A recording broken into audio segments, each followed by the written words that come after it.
Broadcasting live. It's America's longest running talk show on computers. It's Computer America, bringing you the biggest names in technology with guest interviews, new products, and your emails. Listen live at computeramerica.com on any device around the world. Email the show at live@computeramerica.com or find us on social media. Be sure to check out our website for contests, giveaways, show notes, live video stream, podcasts, and more. You're listening to Computer America.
Check.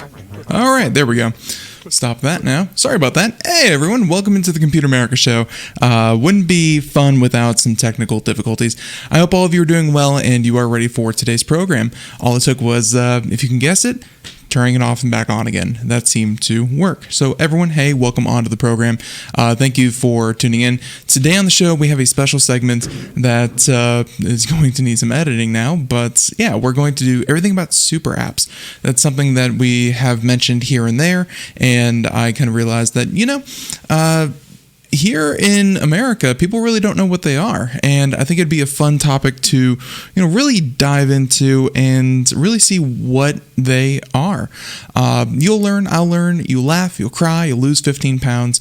It'll be fun. So everyone, sit back and relax for that. Before we get started, though, computeramerica.com. That's where you'll find everything, past shows, future shows, all the shows, everything you need to know about Computer America. You can find on our website, and yeah, we'll do our best to provide that for you. Now, with that being said, let's go ahead and get started with our special segment. And again, this is everything concerning super apps and what they are, and, kind of an introduction into really a way of life that we just don't have in the West. And I'm, of course, speaking of like the US, Canada, Europe, places like that, just don't have these, ecosystems. But hey, we're getting there and we're getting close. So everyone, here we go. And yeah.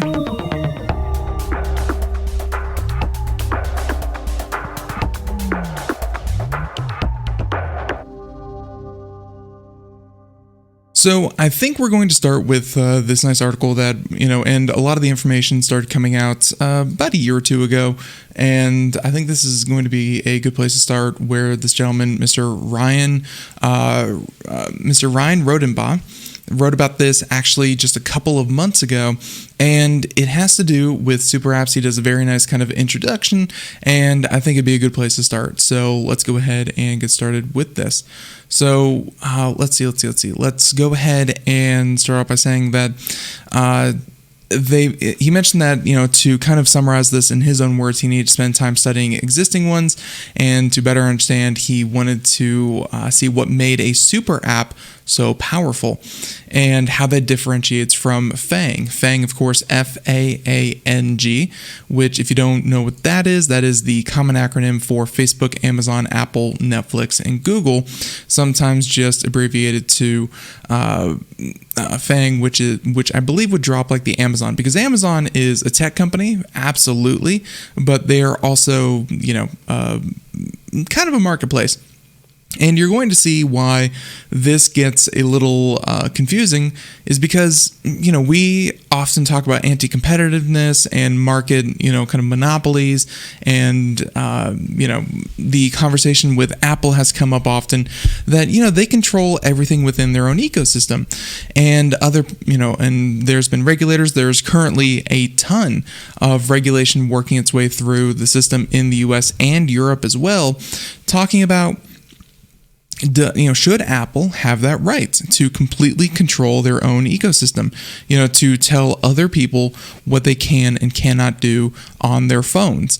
One would assume that if you buy an iPhone, but you decide not to go with the iOS store, there should be an alternative, or should there not be? I don't know. That's the conversation we're having now. That conversation has long passed in Western countries. In Eastern countries. And they mentioned a couple of different apps here, and we're going to go through, kind of piece by piece what the different apps are. The next post that we have here talks about, the different kinds that you have, because while a super app is all containing, self-contained, there are multiple ones that you can, kind of sell yourself to. So I think we're going to start with this one, and he gives a little bit of context, a little bit of history, and we're going to find out that, if you, like, the one that you might have heard of being in the US is one called Wechat, and Wechat is a great and probably the best example of what these apps can do. So they mentioned that, Mike Lazaridis, there we go. He's the founder of Research in Motion, RIM, and the manufacturer of the Blackberry device. He also invented the concept of the super app. Back in 1999, BlackBerry debuted one of the first smartphones, the BlackBerry 850, which he has a nice little image of it here. Looks like a calculator. I mean, very, very early predecessor to a cell phone. Honestly, more of like a smart beeper. Now, but in 2010, BlackBerry was on top of the world. It was number one smartphone in America, number two worldwide, and had sold more than 75 million devices. Now, obviously, everyone remembers BlackBerry and their dominance, but that slipped thanks to the iPhone and obviously competition from Android. Back then they have this nice little pie chart. BlackBerry with, the operating system BlackBerry had 42% market share. Apple with 24%, but we know that would quickly increase. Palm, makers of like the Palm Pilot, T-Mobile, HTC, Motorola, and others. Yeah, nary a mention of Android in this, back then. Now, in a speech to Mobile World Congress back in 2010, he introduced the idea of a super app. And you can see that here, where super apps for BlackBerry, they were contextual, integrated, just-in-time, low impact on network, longer battery life. Essentially, they were super efficient, self-contained, and were made everyone's lives easier. That was the promise sold by BlackBerry. He was describing apps that could talk to each other. For example, users looking at an eBay auction could then automatically sync the app with the device's calendar so they could set a reminder when the auction was about to end. That was one example he gave back when, eBay was a very, very dominant online platform. Now, the founder viewed this as a way to lock in users for BlackBerry. He was trying to demonstrate that only on BlackBerry could you connect apps to each other, turning your calendar or eBay app into a super app with a seamless integrated experience. Nowadays, and this is why this conversation is going to be kind of confusing, is because kind of inter-app play and app kind of integration is something that we take for granted. If you click on a link in a browser, it might open up the specific app that corresponds to it. That's not too unheard of, and I think that a lot of people would not actually call that a super app, but they would not call that a super app, but it is an element of a super app. And take it to the nth degree, that's when you start getting into the territory that we're about to. Now, modern super apps, however, are hardware agnostic. In general, there aren't notable differences between Android or iOS when it comes to Wechat, for instance. Now, they're saying that today Blackberry devices are mostly a relic, which, Research in Motion still has their patents, but I would say the Blackberry is very, very unlikely to make a comeback, kind of where they were. But hey, super app became a thing. Now, the author of this article mentions, kind of what are the characteristics of a super app, and they mention that super apps should be a destination on the phone.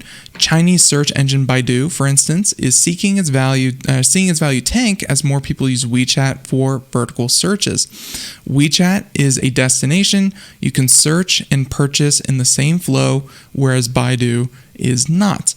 And I think that a lot of these companies would be very keen, and that's why we're going to have this conversation later in the show. Will super apps make an appearance in Western countries? And so far, hopefully, and for so many reasons, hopefully not. But I'm sure that, and we're going to give examples of this. The companies that you deal with every day, Apple, Google, Amazon, whatever, they would love to produce a super app. They would love to have people locked into their ecosystem 100%, not move anywhere else, be able to search, purchase, buy, read, entertain, do their jobs through that one app that they would provide. But, we just don't have that. We just don't have that here in the West. So, super app should be a destination on the phone. If you want to do anything, there you go. That is your app. If you open up your phone to do anything, there you go. Super apps have a direct connection with their users. They don't need a search engine for their users to find them. Budding super apps should be concerned if they're relying too much on aggregator platforms like Google or Facebook. Again, super apps should be everything onto themselves, and if you have to go through another service to get to your service, it might not be a super app. And on top of that, super apps need to own their users' wallets, and this is one of the biggest things that separates many apps from super apps. Is that, you can get an Amazon credit card, you can, have Amazon balance, but by and large, you still have a traditional bank. You still have a debit card that you would link to it. You still use Visa to pay for things. You still use MasterCard. You still, have your money with some other service that would, of course, be your banking. But not so much the case when you see like Wechat, where they will give you debit and credit cards. You can accept and receive you can receive payments, you can send payments, you can have your entire life, and most people actually do have their entire financial lives tied into a particular app. And you can imagine how powerful that is from so many aspects: marketing, dependency, recurring use. No one's going to really up and leave when that is the way that you survive in these countries, is by relying on super app. So they have that direct connection. Apps should have at least one service or function that has a high open rate.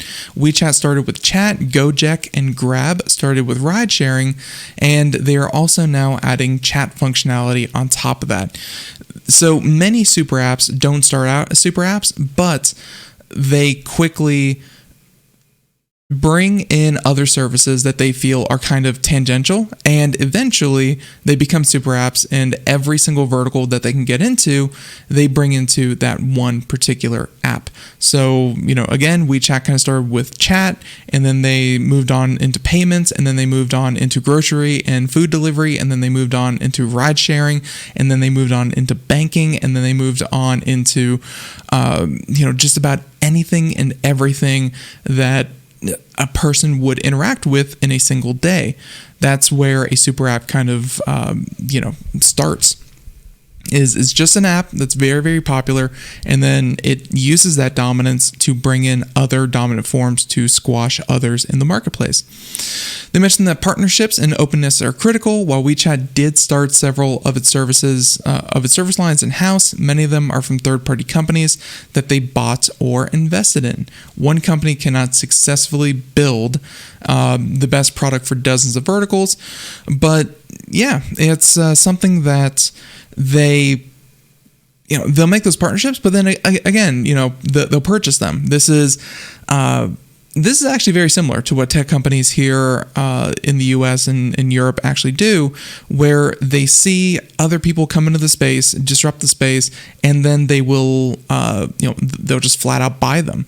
Apple purchased self-driving technology, Amazon purchased self-driving technology.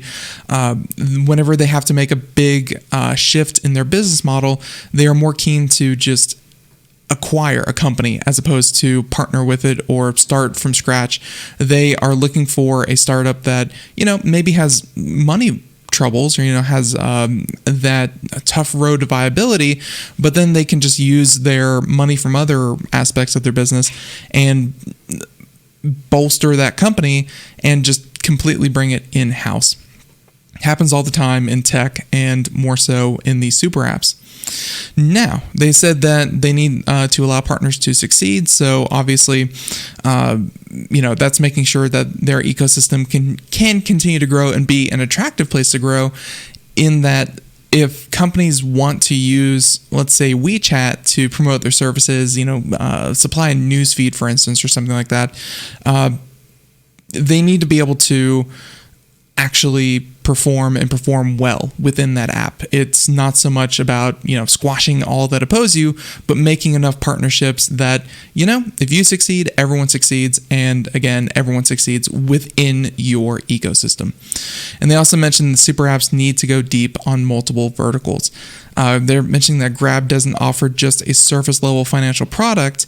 It has Grab Financial that offers a suite of financial products. So it's not just a wallet like PayPal could be, but it's actually investing like Robinhood would do. It's full-fledged banking like, TD Bank would do or something like that. It is everything that it can be to as many people. So, with that being said, the article continues with, some of the benefits that you can see here. Super apps have a significantly lower cost of acquisition for new users. If Wechat rolls out a new social function, for instance, they mention that the product is sharing the same social graph as its other apps, and so porting information over or connecting accounts is easier. Think about it this way.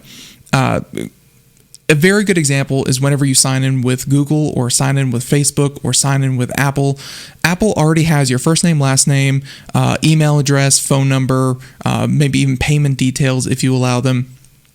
And you just hit one button, it shares all the information, you're good to go. Bing, bang, boom. And then, of course, you would kind of set all the parameters and set up the account as you would. That's a little bit different than Wechat, because Wechat has all that information.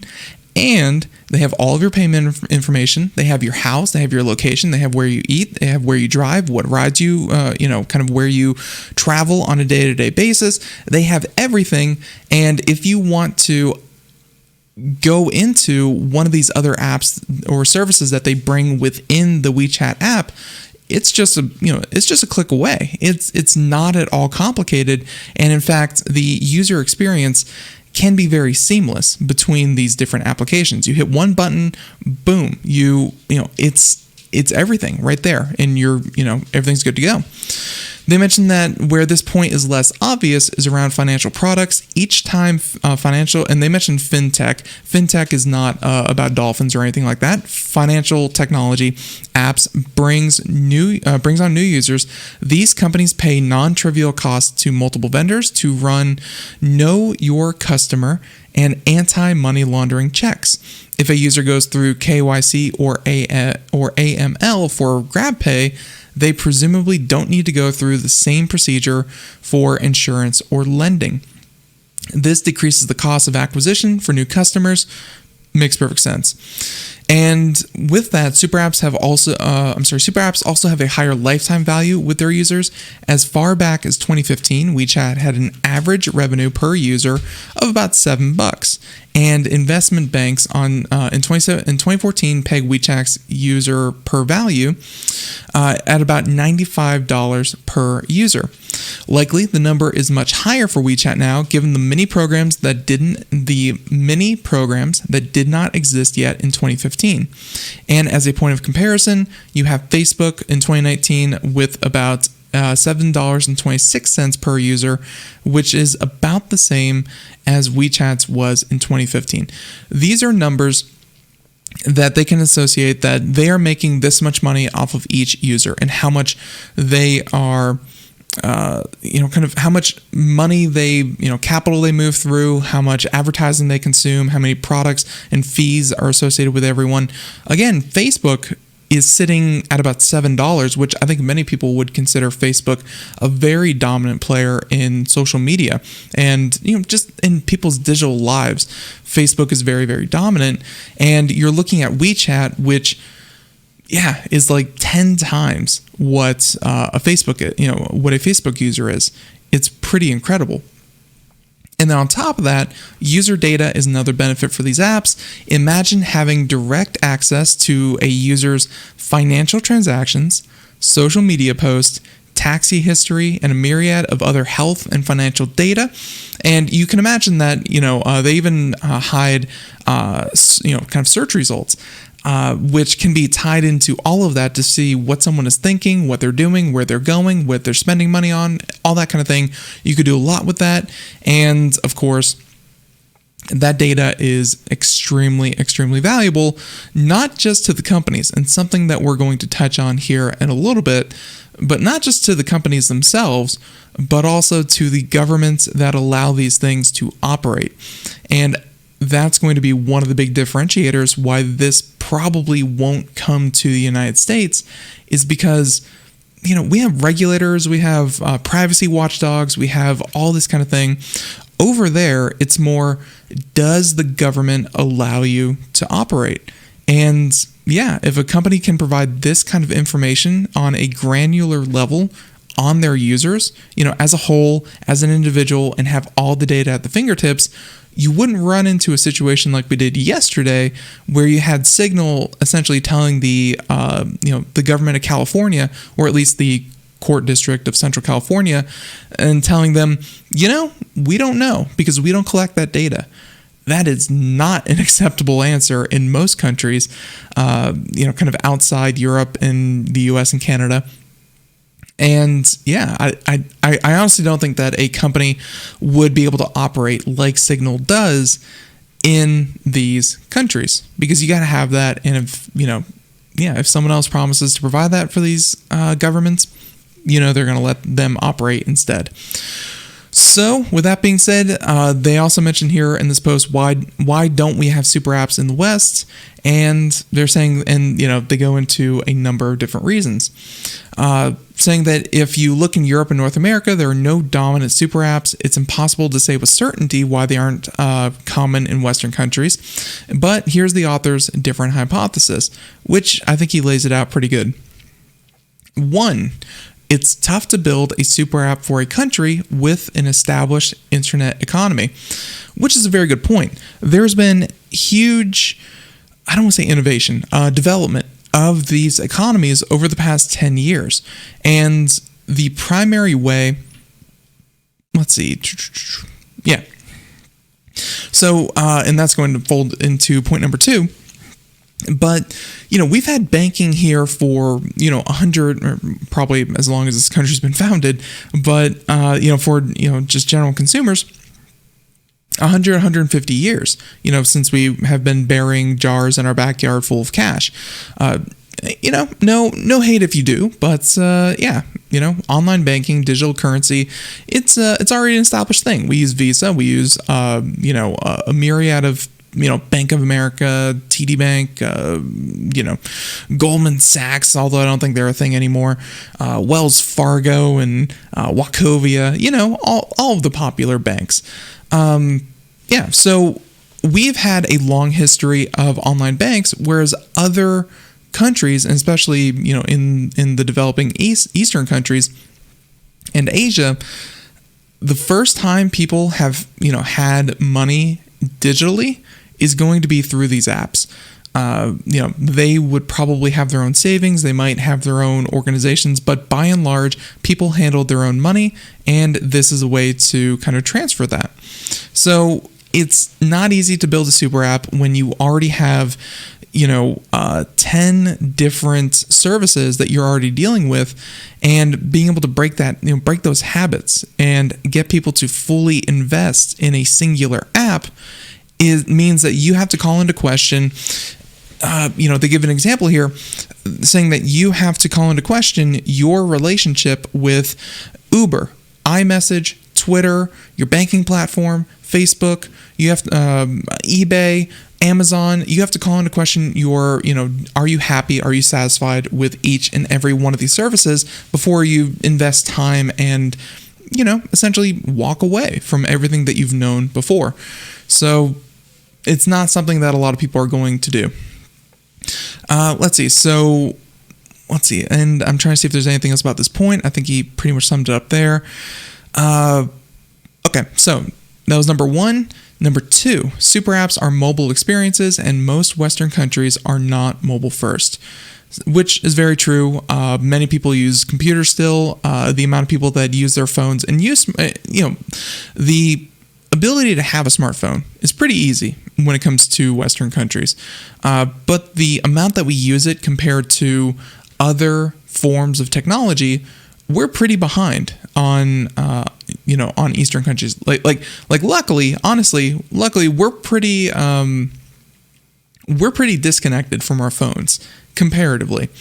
They're saying that even though Indonesian internet usage is surging, reaching about 65% of the population in 2019, only about 26% of the population used computers in 2018. Obviously, the United States, it's still a desktop, laptop, to a much smaller extent, laptop. Phones are popular. I'm not discrediting that whatsoever, but many services are desktop first, and then their mobile app comes out and they innovate on that.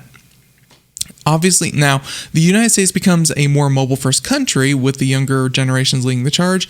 It's possible we could see popular consumer apps add super app-like functionality. On the individual app level, what are some of the new apps that have taken historically desktop-based experiences and turned them into mobile experiences? And they mentioned that Robinhood would be a good example, where when you trade, you're trading equities, you are, kind of doing investing. Well, Robinhood definitely made a good example of having a sleek, easy to use mobile interface has definitely stolen from desktop users or, kind of functionality. So with that being said, Western countries, the United States, North America, and Europe are just not mobile first, as opposed to these other countries where, it's way, way, way, way more likely that you have a smartphone, but not a computer. So when you are reliant on these things, when you have no other option but to use an app, why not use a super app? Now, number three, and again, these are the 4 points that he says why these things aren't popular in Europe and North America. He mentions that number three, to be a truly generalized super app, you need to own your user's wallet. You don't go somewhere else. You don't have the user store their money elsewhere or link their card from another company into your application. No, Wechat, Gojek, all these other ones, they have they are the wallet for their users, and having the money in your ecosystem gives you so much more. Obviously, it gives you so much more cash, but it also allows you to make more deals, reduce transaction fees, gives you access to all of that capital so that you can continue to invest and shape your little economy without having to rely on others. They mentioned that to some degree, companies like Gojek need to help their users move into digital payments because it made it easier for the company to process transactions. And they mentioned that, well, for the United States, 7% of the population is unbanked. So there's actually a huge amount of people they mentioned that the populations were largely unbanked or cash dependent before super apps offered a solution. This was what led to Asian countries and Asian economies to actually go digital, was access to digital funds and, of course, digital wallets and way to pay for things and pay for transactions on a non-cash basis. They mentioned that when your users deposits, you gain certain benefits. You decrease the fees associated with third-party debit and credit card transactions. Pretty obvious. When offering users additional financial services such as loans, margin trading, you already have a vividly clear overview of their financial health, and, well, you can have best-in-class underwriting. Essentially, if someone wants to start trading stocks and wants to trade a bunch on margin, but they have about $30 in their bank account, they might not be good for what they're going to loan, and no one's going to touch them with a 10-foot pole because, hey, everything about that lender, or at least that lendee. They also mentioned it decreases the barrier to users making additional transactions within your ecosystem's products because that seamless transition, that seamlessness for to pay for a product, to pay for Uber, to pay for grocery delivery, to start using a different aspect of the same app, it's all super important. To have everything right there, essentially, you're good to go. So that's number 3. Number 4, super apps need to have strong, positive relations with the governments and the countries that they operate in, which is why, something I kind of mentioned. I'm not saying that the U.S. and tech companies have an adversarial relationship. The government keeps tech companies in check, and tech companies, I guess, kind of push the bounds and force the government, or at least force the government here in the United States to legislate more aggressively. It wasn't too long ago when self-driving cars weren't a thing, and then Google came out and they were like, hey, we have a self-driving car and it's driven 100,000 miles. And the governments are like, oh, wait, you can even do that? Same goes with, kind of artificial intelligence. Same goes with constant monitoring, cameras, facial recognition, kind of no store, cashless stores. I mean, it's almost like a check and balance between these governments. That's here in most European countries and North America. But on the other hand, you have Eastern countries, Asian countries, where you have Indonesia, China, you have Singapore, all of them. They have very, very close ties, and they allow them to operate and have as much consumer data and power over consumers that they do because they work so closely with the government. They mentioned that the Indonesian president, for one, fired a cabinet member who appeared to be anti-Gojek and then appointed Gojek's founder to his next cabinet. Imagine that. Imagine if someone was on the cabinet for, let's see, we should be good. Anyways, imagine that if someone on President Biden's cabinet said, I'm not the biggest fan of Apple. Apple could use a little reining in. Or I think Amazon would be a little bit better of an example. Imagine if someone on Joe Biden's cabinet saying, Amazon is a little bit too drastic, or a little bit too powerful. We need to rein them in. And then Joe Biden turned around and said, wait, what'd you just say? You're fired, and we're going to be appointing Bezos to your position. Yeah, that is the kind of power that these companies kind of hold, and how highly regarded the governments kind of hold them. And they mentioned that, Tencent is another one. There are countless articles talking about the censorship within Wechat at the behest of the Chinese government, and Tencent's top executives are also official members of the Chinese Communist Party, where obviously in China, you're not allowed to operate your business without, kind of being or at least at that level, being at the beck and call of, kind of what they... one sec, I need to answer this. There we go. Okay, so they need to be at the beck and call of the Chinese Communist Party. So, in today's political climate, it's challenging to imagine an American or European leader going out of their way to promote a burgeoning super app. There you go.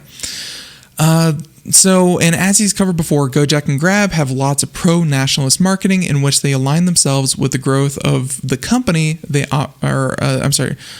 the growth of the companies they operate in. So obviously these companies are going to toe the party line that is in power, and as long as they are allowed to continue to thrive, then the countries are going to allow them to do that as well. Now, in the case of Grab, Malaysia notoriously had one of the most dangerous taxi industries in the world. And while he hasn't seen exact figures, it's possible that they've also increased foreigners' willingness to visit the country. In the US and Europe, antitrust laws are often stricter than the rest of the world. If American leaders are talking about breaking up Facebook, they would hate an app with the dominance like Wechat, where entire economies, in entire countries, if you're banned from Wechat, if you can't get onto Wechat, you cannot receive payments from people. You cannot,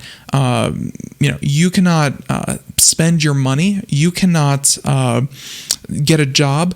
I mean, Wechat is everything. There are countless companies that could not operate if they did not have access to their account. And again, still technically private industry. They can ban your account at any moment and you don't have anything you can say about it. That is really one of the true dangers of a super app, is that they are very, very dominant, and if you don't have access to it, you're in trouble. You are in big, big trouble, and you have to live what is essentially on the fringe of society. Going back to purely cash-based, no one knows who you are. Institutions don't know who you are. You can't get life insurance. You can't get a loan. You can't get you cannot get housing. You can't apply for a job. You can't do any of these things if you don't have access to a super app. Now, with that being said, they also mention the article kind of goes on here to say what can the West do? Saying that jumping off the hypothesis above, it's possible that a super app could bloom in the United States as members of the country's Generation Z, or, after millennials, the younger 20 and under,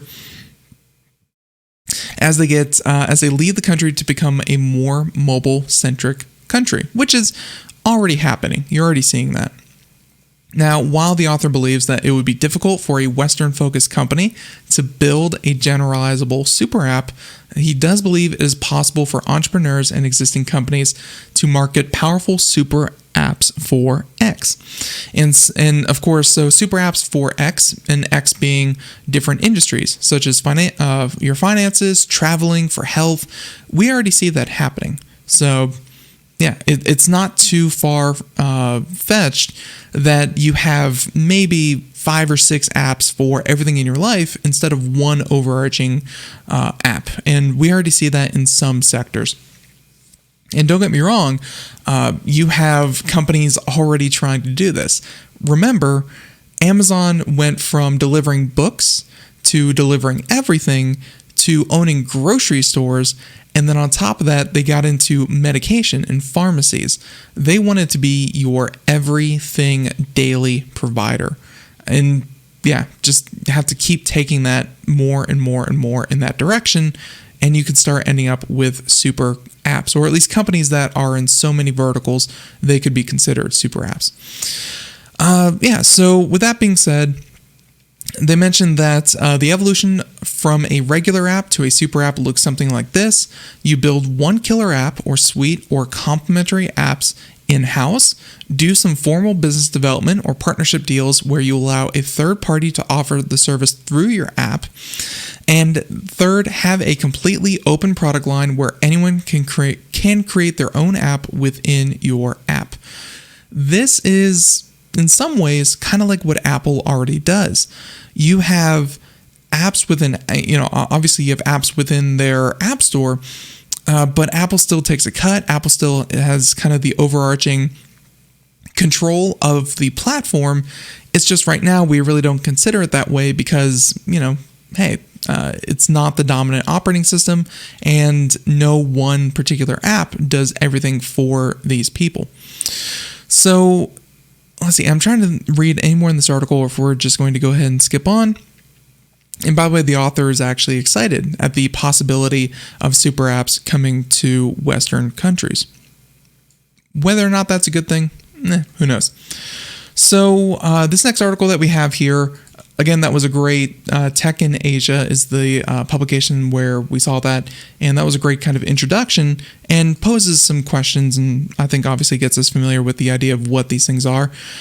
This next article is going to be Infopulse, and talking about the all-in-one experience. So I think that for this one, they mentioned some of the different super apps that are out there and just how big they actually are. So we've talked about the benefits of a super app: faster and less risky product launches, lower product ownership and development costs, and minimized cost of onboarding new customers. So with that being said, they mentioned some of these like Grab, which we've mentioned before. Meituan is one that we have not mentioned in Wechat as well.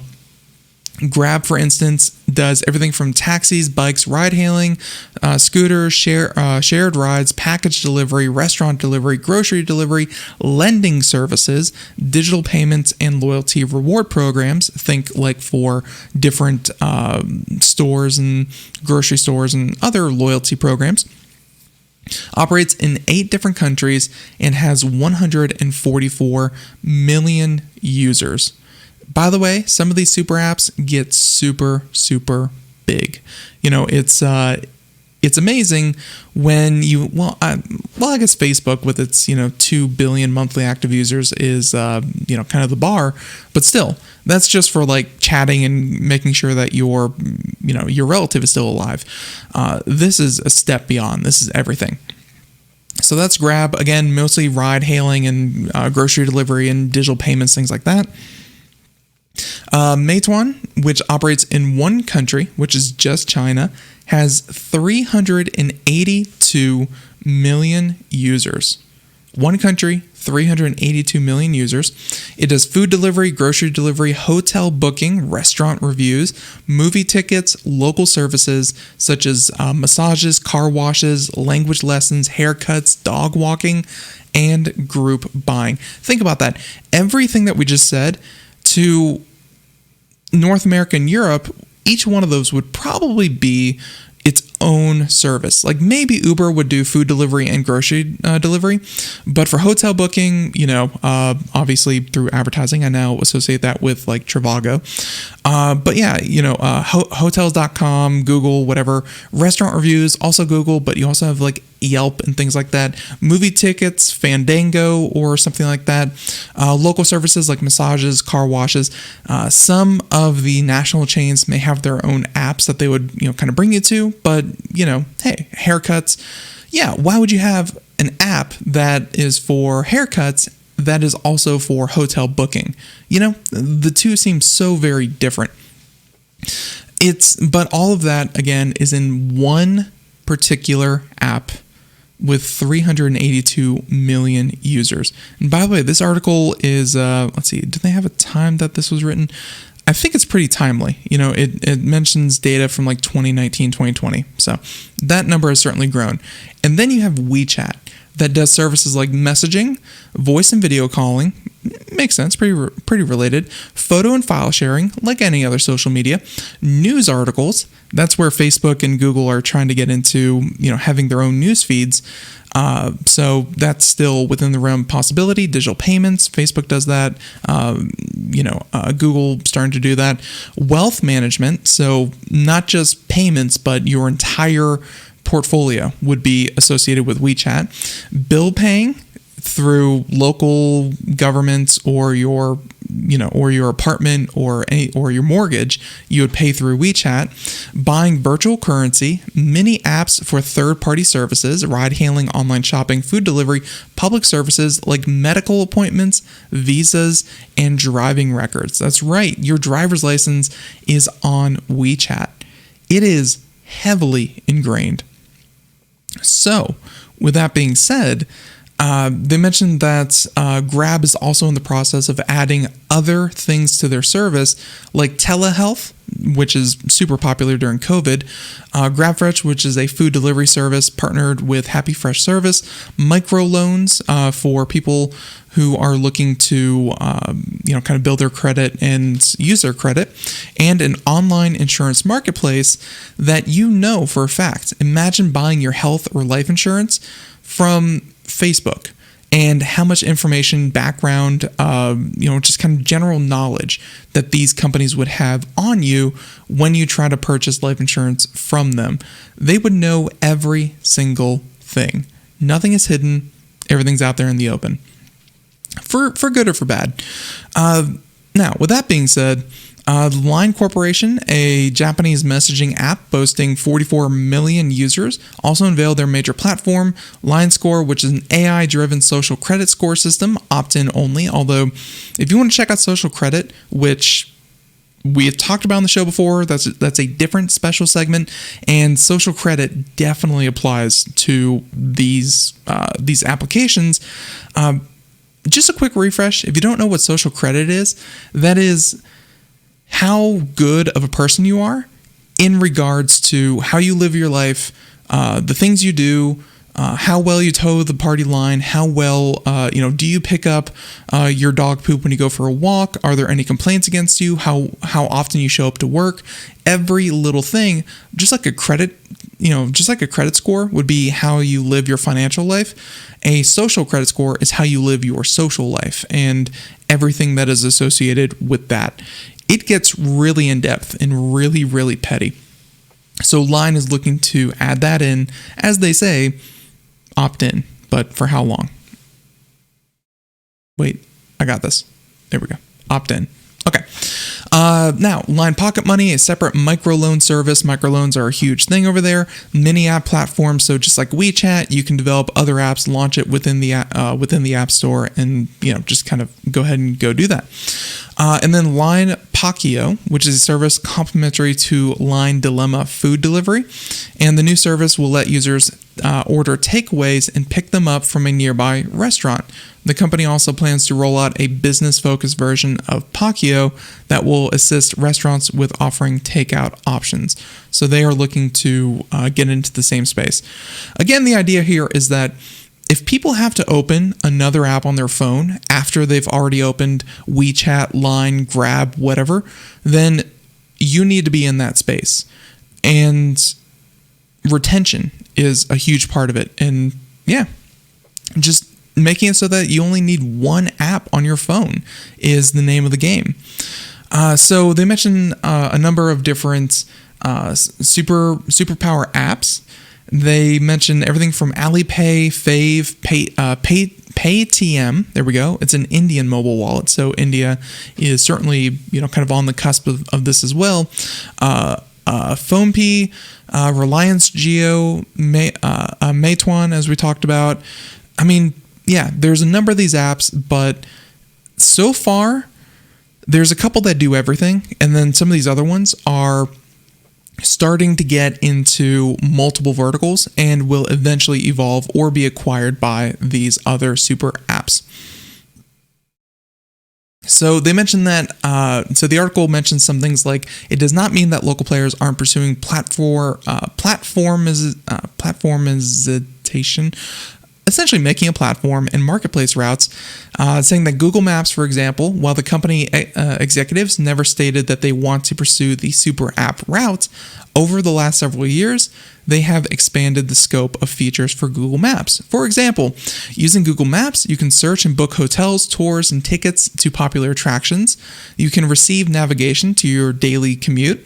You can hail an Uber, make restaurant reservations via OpenTable. You can organize food delivery via DoorDash, book a flight via the desktop version, and find and contact a variety of services operating nearby and make direct appointments. So companies are already, Google, Amazon, Apple, Facebook, they're already doing aspects of this, but it probably won't get to the point where you are using, kind of Amazon Pay. Well, although Amazon Pay already exists, you won't be using Amazon to be your sole financial provider. Hopefully not yet, anyways. Now, with that being said, the article goes on for a bit here. Let's see. Trying to see if there's anything else here we want to mention. Really, the big difference is that we have multiple apps for multiple services that we already use. Let's see, we're running out of time here, and I think we can go ahead. We have 2 articles here about why this won't happen in the US, which we'll get into real quick. Let's do the top 8 most successful super apps that are currently being used, and again, just the size of these things. So this one here, this is from Agile Tech, and we've already discussed what a super app is and how things are already starting to go that way. The first one that they have is Yandex Go. Could be Europe's first super application combining all key aspects of on-demand transportation and delivery. And they mentioned that they have everything from taxi services to grocery delivery to above ground transports, trains. You have your passports, you have your train tickets, everything. Everything associated with travel, you go to Yandex. At least that's in Europe. Rappi. RAPPI. In Latin America, Rappi is one of the most prominent candidates for the super app platform. It's one of Latin America's most valuable startups, and they mentioned that it started offering just food delivery. Now it can do e-scooters, payments, platform-to-platform transfer, movie tickets, and much more. Essentially, anything that you do kind of consumer-wise, well, hey, you can do within Rappi. And they also mentioned it's currently possible to ask a delivery man to bring you something you forgot where you left it, to walk your dog, or to buy clothes and pay for services. Additionally, you can see live concerts, listen to music streaming, and play video games all within this one. So it looks like, it's building something akin to a super app, but it still has a little way to go. They also mentioned Line, which we've already talked about before, Careem, which was a ride-hailing app in Dubai, and now it's an everyday lifestyle app serving the Middle East and Africa. Careem users in Dubai can use car, Hala taxi, bike, food delivery, and shop services, and meanwhile, they can also, in other places, use transport delivery and recharge. So right now, Careem seems to be kind of the super app of the Middle East. They have Paytm, which is digital payment giant, which is looking to also bring in other businesses and other services. Truecaller, Omni, and Revolut is another one that is actually for digital banking, but is doing other things besides. So, super apps, they're making their way in all parts of the world. It's how much will we kind of let them? And I think a good way to kind of end this is why super apps won't make it to the United States anytime soon. And this one's great because it has pictures. If you're watching the video portion, perfect. But if not, I'll describe these as best I can. And this is from Prototypr.io, and it's talking about why China's super apps will never succeed in the US. They're mentioning things like, to understand what Wechat is, which we've already talked about super apps, this is what a typical, Europe, North America users' phone would look like. You have a series of apps. You have everything from loyalty programs to news to all that kind of thing. And instead, as far as China goes, there's only one, and it's just Wechat. And when you open the app, this is actually the cool part. He has screenshots from within the app. It has everything from, kind of the weather to your health to, kind of different aspects of your life. It has a news feed and some clickbaity stuff like you would find on social media, Reddit, things like that. You have your chat log and, financial news. You have ways to play video games. You have advertisements for everything, for shopping, for your device, for video games. Everything and anything can be found in this one application. Again, the idea of a super app. So they mentioned that, why this really won't work. And they mentioned everything from Wechat Take a Look to shopping to games to mini apps and even more. So they mentioned that developing the app, 2 different ships across the sea, the US, as we mentioned before, is an established, diversified internet ecosystem. And you would have to, once again, ask every user to step away from every single app that they're currently using and devote themselves entirely to a particular app. Right now, probably not probably not something you want to do. Maybe you have invested too much in the Apple App Store. Maybe you've invested too much in iTunes. Maybe you've invested too much in Amazon. Breaking those, it's just really not in demand. So that's, kind of the first reason why it won't work here in the United States is that it's just too, there's no one who is dominant enough to really be a super app onto themselves. There are super platforms, I would definitely agree, with Windows being for desktop and for iOS being for mobile phones. And of course, well, you could throw Android in there as well, although more people spend more money in iOS. But no, as for particular apps, not so much. The next one they mentioned here in this article is that China, mobile first in the internet of the wild, wild east. And hey, phone usage and the number of internet users in China has increased over 65% in the last 10 years. And, well, yeah, a number of them are using phones to do that. I'm sorry, not by 65%. Their users, and really think about this, the amount of people using these services in the United States, 200 million, give or take, a couple of, give or take a couple of million. In China, you're already looking at, over the past 10 years, going from 137 million people who have access to the internet.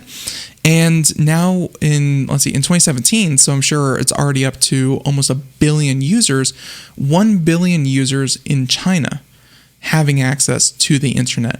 And the majority of those are going to skip the PC era and go straight to smartphones. So having 1 billion people using their smartphones is a much broader market that you just don't have here in the United States or even in Europe. Let's see. So with that being said, culture and government, what Wechat needed to be successful, to successfully bridge the social with e-commerce that the U.S. doesn't have, which is, of course, separation of governments, financial institutions. Yes, there can be oversight, but at the same time, the government doesn't really control how you spend your money or what you do with your finances. Whereas, over there, if you run afoul of the government, they will freeze your assets. And yeah, we've talked about that pretty good. So with that being said, the future of big tech's supersized ambitions for the West, and we have seen this multiple times. I think we'll wrap this up here. But again, to think that tech companies don't want this in North America and Europe is completely false. They're getting into related verticals as often as they can. But regulation and making sure that they don't get too powerful onto themselves is something that hey, especially here in America, we've done before. You can look at Bell and AT&T and everything that happened there. Might be time to revisit these kinds of anti-monopolistic endeavors, but by and large, we really won't allow that to happen.